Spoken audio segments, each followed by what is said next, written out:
চালেৰে কোবাই তেওঁলোকে মানে উত্তৰ দিব বিচাৰিছে একো পতিয়নযোগ্য নহয়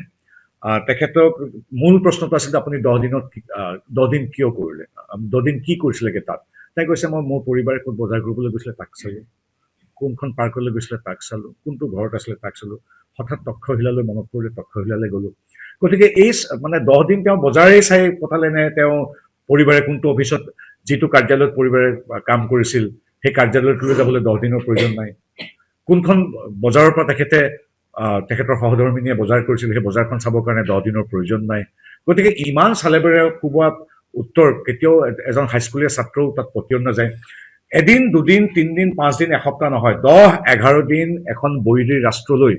গৈ তেওঁ কি কৰিবলৈ গৈছে বোলে সহধৰ্মিনীয়ে ক'ত বজাৰ কৰিছে সেই বজাৰ কৰা চাবলৈ গৈছিল এইটো বাৰু উত্তৰ হ'ব পাৰে 10 দিনে তেওঁ নাছিল সেইটো কথা আজি আৱিষ্কৃত হ'ল তেওঁ আজি ক'বলৈ বাধ্য হৈছে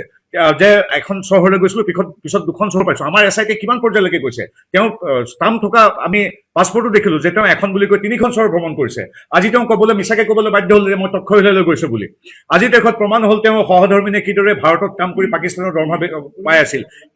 আজি প্ৰমাণ হ'ল কিদৰে তেওঁ সনাতন সংস্কৃতিৰ প্ৰতি অনীহা আছে বিতৃষ্ণা আছে এতিয়া কথা হ'ল এগৰাকী সন্মানীয় সাংসদৰ তেওঁ তাত গৈ কি কৰিছিল সঁচাকে তেওঁ তাত কিবা ট্ৰেইনিং কৰিছিল বা আইএসআই হৈছিল নেকি এই কথাটো আন্তঃৰাষ্ট্ৰীয় পৰ্যায়ৰ এটা কথা হৈ পৰিলে এইখিনিলৈকে খুব সুন্দৰভাৱে এছআইটিয়ে প্ৰতিবেদন নি এতিয়া কেন্দ্ৰীয় চৰকাৰক দিব আমি ভাবো কেন্দ্ৰীয় চৰকাৰে ব্যৱস্থা ল'ব ভাৰতৰ আইন মতে